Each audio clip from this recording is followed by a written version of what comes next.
If you are looking to market your wrap shop with a $0 budget, this is the episode for you because I have made every mistake you can possibly think of and learned so many lessons the hard way. And I wish I could go back in time now and tell myself the things that I'm about to tell you because it would have saved me so much time and so much trial and error.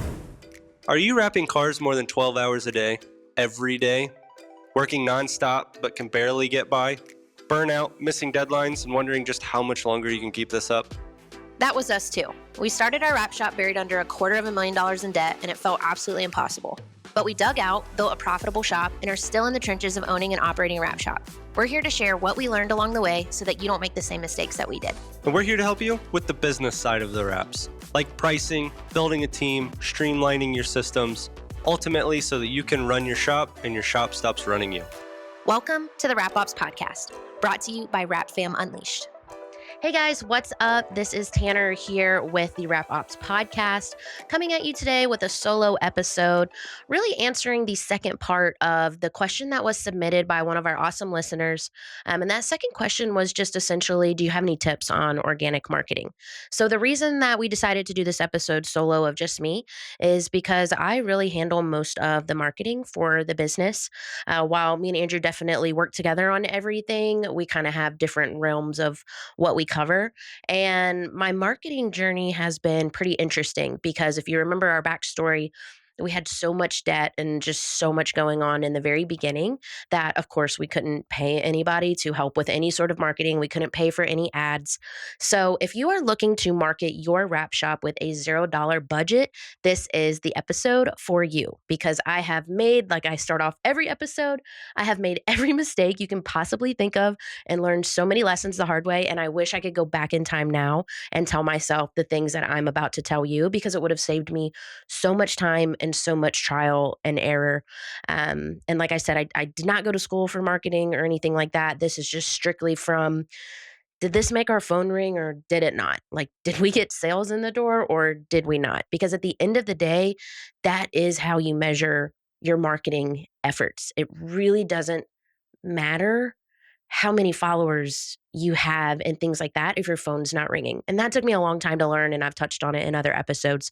But we're going to dive right into it today. So I'm going to start off with assigning you some super fun homework. So you have two pieces of homework to just do throughout the rest of your time owning a business. Like I'm still doing this to this day as part of my daily routine.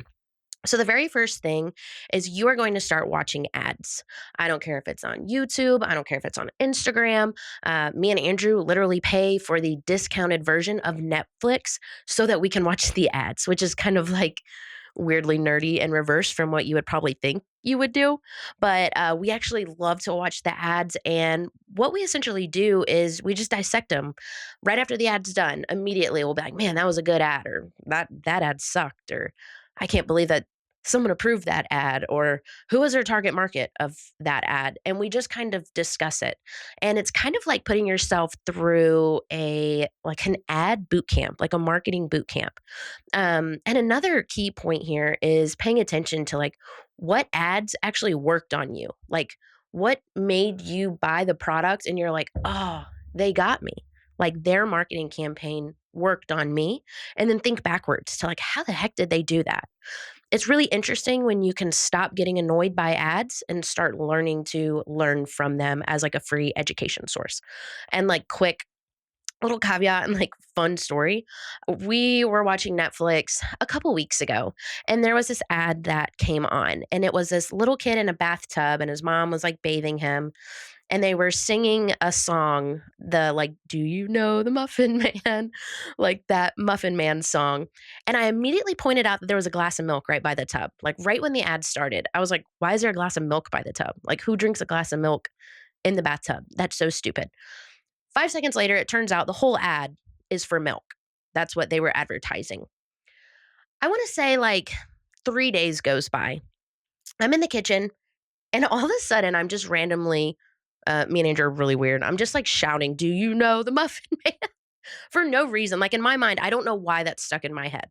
And I just keep singing it on repeat. And I was like, oh my gosh, if I don't get some muffins and some milk right now, I'm going to explode.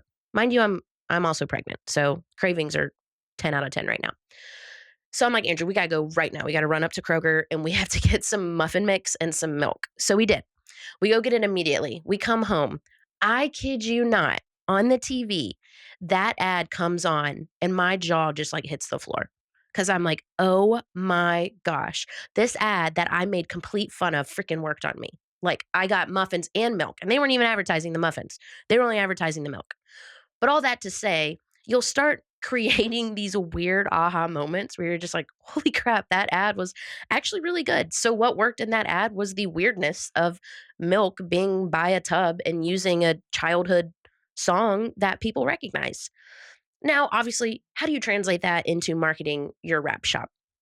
You're not going to find some lullaby type song or whatever you call that to market your wrap shop. And I don't know, maybe you could have a glass of milk while you're wrapping a car, but you just have to be creative and start thinking of like, okay, the tactic was like, be weird. How could we maybe do a little, Instagram post that's a little bit weird and see what happens? And, it's kind of like trial and error. So when it comes to making advertisements, you want to see the creative side of it, but you also want to be a little bit scientific with your approach of like actually analyzing, like, did this work or did it not?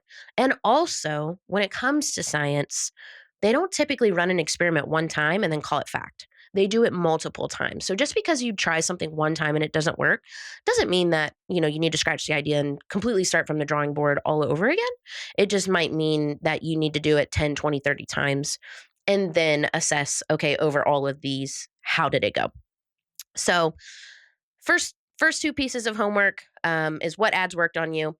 The second part is you need to take a minute before you start creating your content and establishing your brand identity and whatnot, and you need to figure out who your target market is. Ideally, I find it's easier to be more specific. Of course, there are businesses that are a little more vague. But if I walked up to you and said, who is your target market? And your answer was people with a car, that would be like a 0 out of 10 answer because that is everybody. And it's very hard to make content that appeals to everybody because we're all so different. We're all going after different things and different content. All of our algorithms are different. So you really need to like take a second, look at, who are my favorite customers? Who do I want to talk to more of? Who am I getting the most reliable source of income from? And go from there. That is actually one of the main reasons that our business does commercial wraps. Would it be more fun for our whole team if we wrapped Lamborghinis all day and made them chrome and purple and whatnot? 100%. But we're in Dayton, Ohio. There's not a lot of Lamborghinis. So, right off the rip, that would be hard. And two, those customers are typically like, you might have them once or twice and you don't see them for a minute. Whereas businesses we really like because you sell them one time and then they keep bringing you more vehicles as they add to their fleet. So you can even kind of like niche that down even more.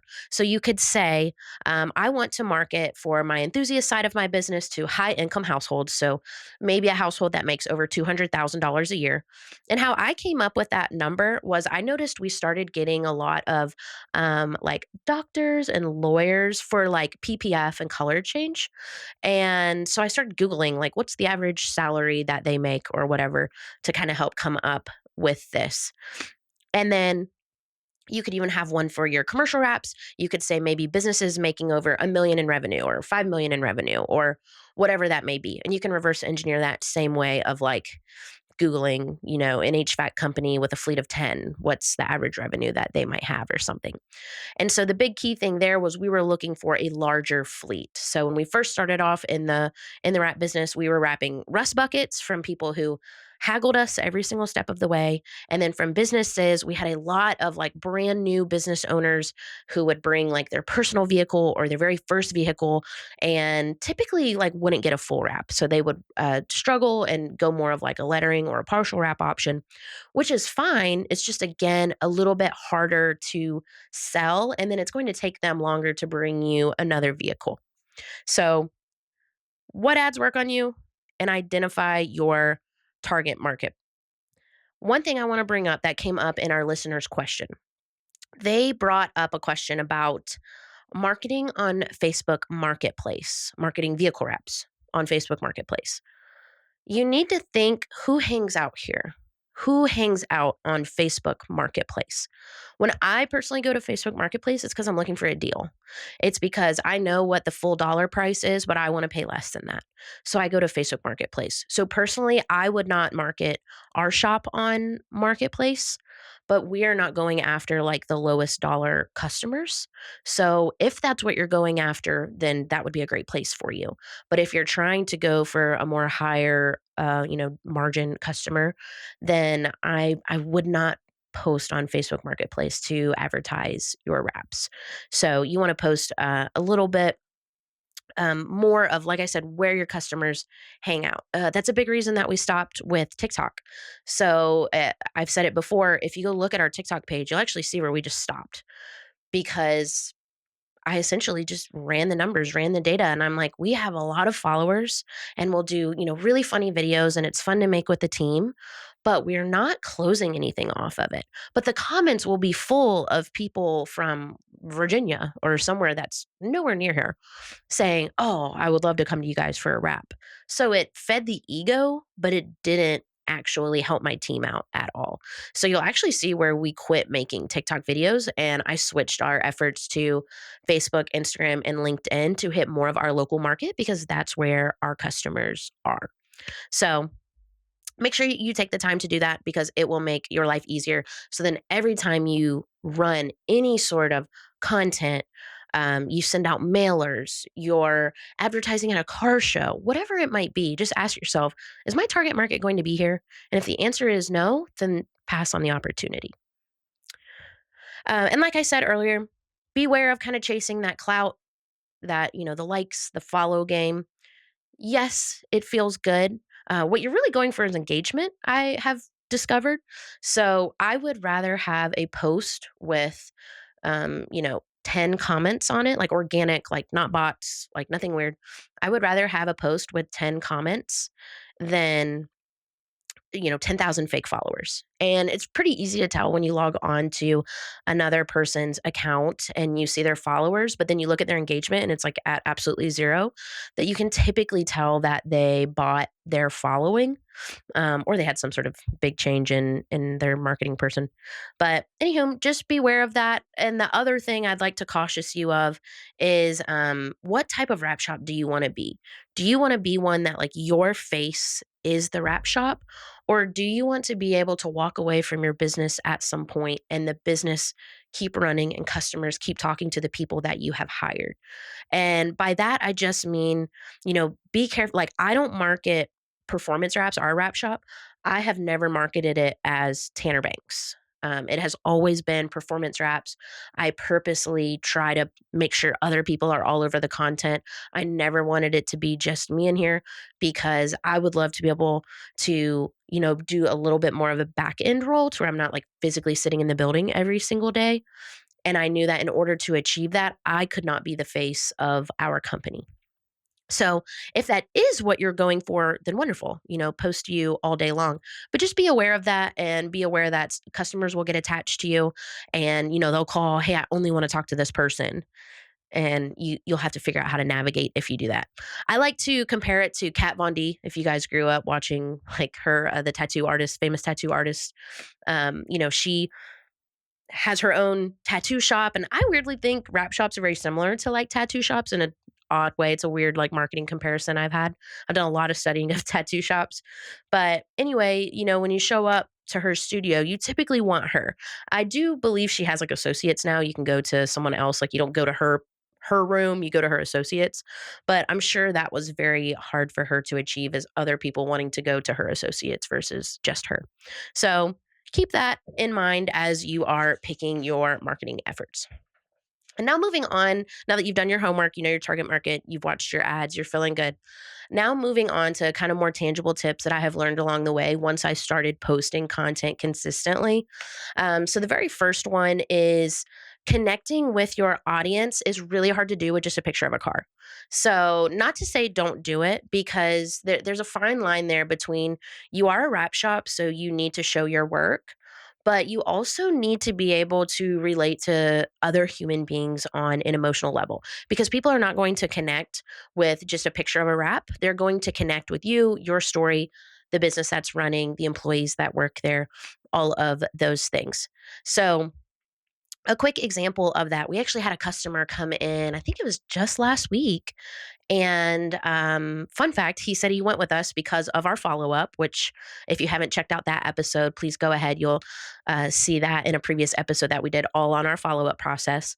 But he said he went with us because of our follow up and then immediately immediately congratulated us on having a baby or about to have a baby because we had just posted on our Facebook page that we were expecting a baby. We did a really cute little post where we put the ultrasound on our front lobby wall. We have a picture of every team member that works at our shop, and it says meet the team, and we added the baby. So we said new team member like arriving in February. And he saw that post and congratulated us. So as the marketing person, that immediately told me, yeah, he remembered that post. He didn't bring up the picture of the car that we wrapped and posted recently. He didn't bring up the fire truck we just did. He brought up a little personal tidbit that we had posted. So people do like to see, especially with small businesses, kind of a little bit of what's going on behind the scenes. And I really think people like to see small businesses win. I mean, we are the underdogs. So if McDonald's posted a story of their CEO having a baby, I don't know, maybe there would be some sort of reaction, but probably not. But a small business owner, you're like, oh, awesome. That's so exciting. So people love to see success stories. They love to see if you won any awards, if you traveled to a conference, if you went to a networking meeting, if you had an insane customer testimonial, anything like that. They also love to see how you treat your team. So we did, like in fall, we had a pumpkin carving event at our shop with our team members. We posted that. I think that got like 80 likes or something. Like it got a ton of engagement. We just had our first ever shop Christmas party last night. So I'll post that here soon. Our Christmas party, and I'm sure that it is going to do really well. And then it's also nice because your team members can share it and disperse it amongst their own following of people. And then another thing too is you're also welcome to be vulnerable. So what comes to mind for me on this is there's this local bakery in town, and she is doing so well, the business owner, and the business, of course. She is doing so well that she has to continuously go on there and post and say, like, I am so sorry that you're waiting in line so long. We are cranking these out as much as we can. The reason that we can't make any more is because I'm at like max capacity of what this building can handle. And we'll have to look into a second location to increase our capacity. And that post went absolutely viral.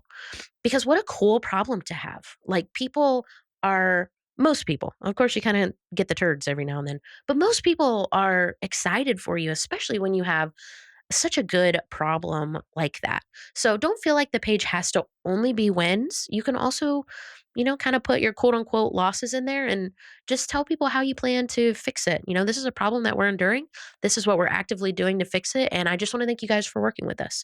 And people will deal with that really, really well. My next tip for you is you don't have to persuade your audience that you are the world's best wrap shop. You just prove it.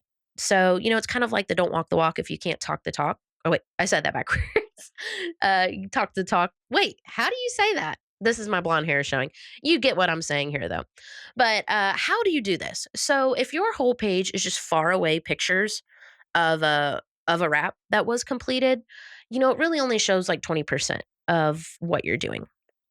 That being said, if you go look at our page, you're going to see that. I'm not saying don't sprinkle that in there. It just shouldn't make up your entire organic marketing plan. So, how do you prove that you are awesome? You highlight those testimonials. So, if you get a Google review, you can post that to the page, like bonus points if you have a picture of the vehicle to go along with it. I also think that helps prove like this review's real when you can like side by side show this is the vehicle and this is the review. So that always helps. Your close up shots, your money shots. So get up close on that wrap. Let us see the corners. Let us see the edges. We want to see the details in the work. And then it also helps if you tag your clients and they can repost the work, or if they post you and you can repost it. Those are always really great pieces of content when you have that organic marketing of you guys kind of promoting each other. That can be as simple as you telling them at the time of doing the job, like, hey, do you mind if I post to Facebook and I want to tag you? What's your name? So those clients posting and reposting your work is always a big deal. You can facilitate with this with them beforehand. So some clients really love that. Like if you just right off the rip, hey, what's your Facebook page? We always like to post our completed wraps and I would love to tag you. I don't think I've ever had anyone say no. The only time people typically say no to that is if they're trying to do some sort of reveal or surprise, in which I just say, what date can I post it? And then they almost always give me a date. So you can totally do that. Like 10 out of 10 bonus that you could do, especially if you're brand new and starting off, is if you can get a video testimonial from a client. People love reveals. So if there's any way you can like open the garage door and the client sees their car and has a big reaction, awesome. People love those. And then if you could do a video testimonial of like, hey, would you mind telling us how your experience has been working with us? And they might say no. You know what I mean? All you can do is ask, but that's the absolute worst case is that they say no. So it's really not that deep. But you can do a video testimonial. You can even tell them, like, we're trying to increase our organic marketing, and this would be a really great video to help promote our business. Would you mind doing this? And I'll definitely shout out your business as well and tag you if you want to repost it. That is always like a little thing you have up your sleeve for business owners, is tagging their page and giving them a piece of content too. In the very beginning, we used to even take a bunch of pictures and videos and would send them directly to the point of contact that we were dealing with for the business, and just said, hey, here's some photos of the process of the wrap and the completed wrap. Feel free to post these. Our only ask is that you tag us, and here's our Instagram and here's our Facebook name. So you have that up your sleeve as well. We even put a little hang tag in every single car, and it has our social media handles on it and says, like, tag us in any of your posts. So there's a lot of different things you can do to get other people to post your wraps. And then, of course, you've probably heard like video is performing better than photos. However, you still need those photos because those will be really great pieces for your website. And if you do a really, really sick project, like you're like, oh, this is going to be so awesome, try to find a photographer who can get you some like actual awesome footage. There is a difference between a regular photographer and a car photographer. If you find a car photographer, that really does make all the difference. Um, and what we did was we actually had a car photographer basically on staff for like a year and gathered a year's worth of content so that we could load up our website and things like that with actual pictures of our work, not AI generated or anything like that. Now, that option isn't free. Of course, we had to pay him for his time and effort on that. So that isn't really in my tips of like organic marketing. But if you do get a little bit of money in the budget and can get a photographer in there, that's awesome. You can also look up some, tutorial videos of how to do your iPhone photos and edit really awesome. A free app that I used a lot was Adobe Lightroom, to edit the lighting on all of my pictures and to really make them look more professional than just like regular daylight. That being said, when it comes to pictures of like my team and staff events and those more like mushy gushy feeling ones, I actually typically don't edit those and leave those looking like I just whipped an iPhone out and took a photo, because I want to convey this very authentic feeling as if you were there with me and there's the photo. And all of this is nothing unless you do it consistently. So there is nothing worse than logging on to a business's Facebook page or their Instagram page and it looks like you are out of business. Like, I even believe this was done maybe like a year or two ago, so a little rusty in my memory, but I'm pretty sure even if you go to our TikTok page, it says like logging off of TikTok, follow us on Instagram or Facebook as like our last post or something, so that we didn't look like we went out of business. But if you haven't posted on your Facebook page for like a year, you have to get something up there because you look like you're out of business.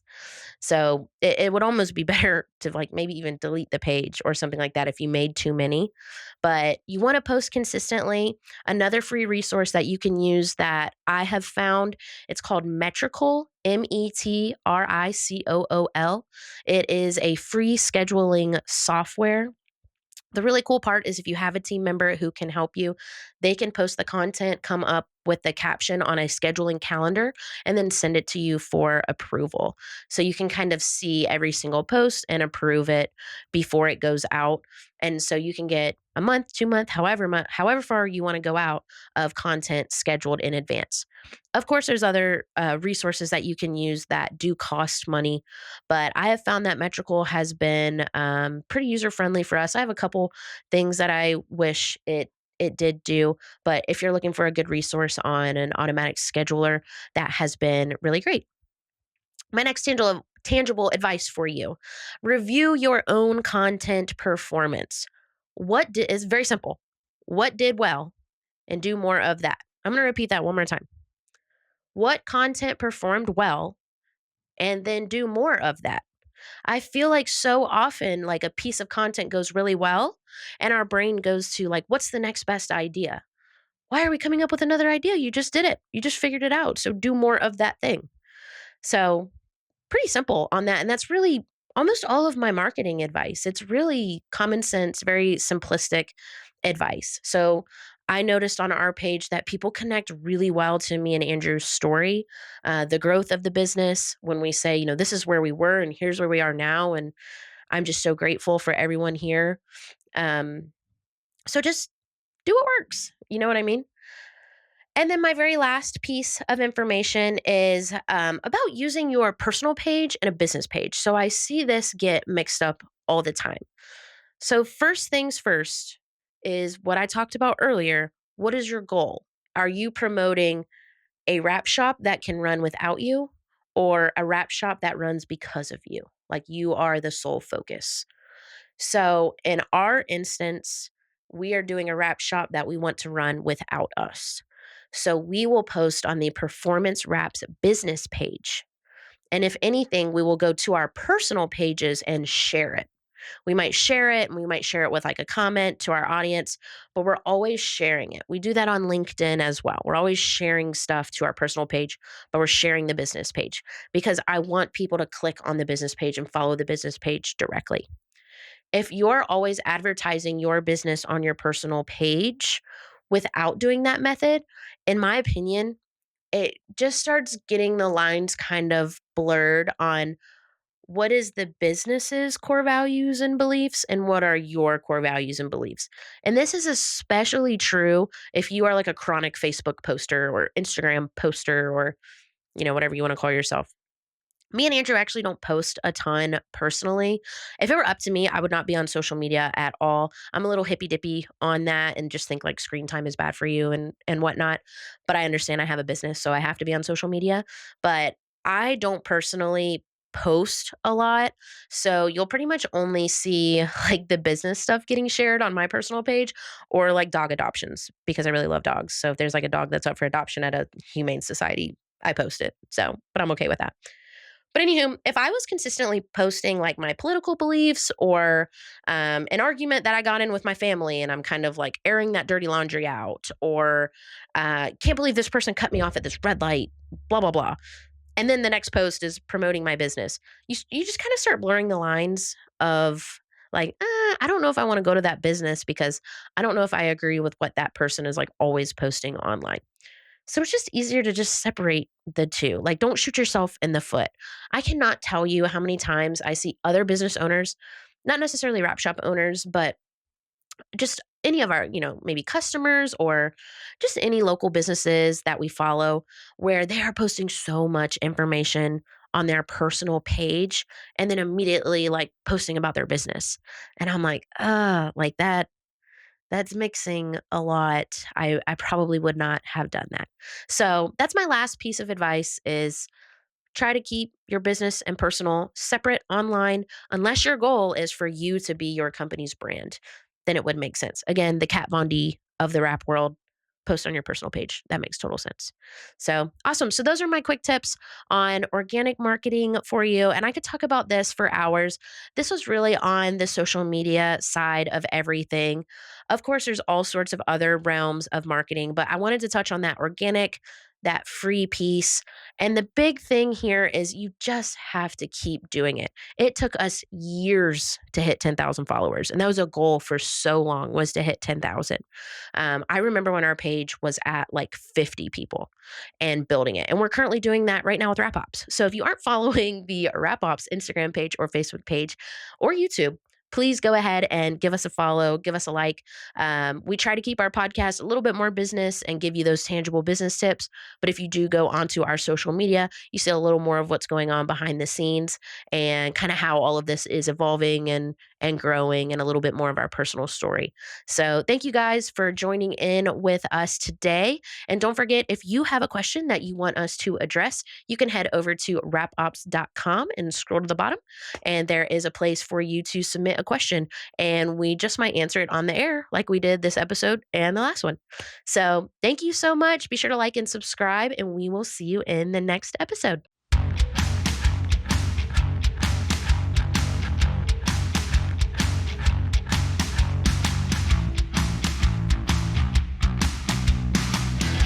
The Wrap Institute, the largest online wrap training platform, now with a special offer. Use our code WrapOps15 for 15% off your order.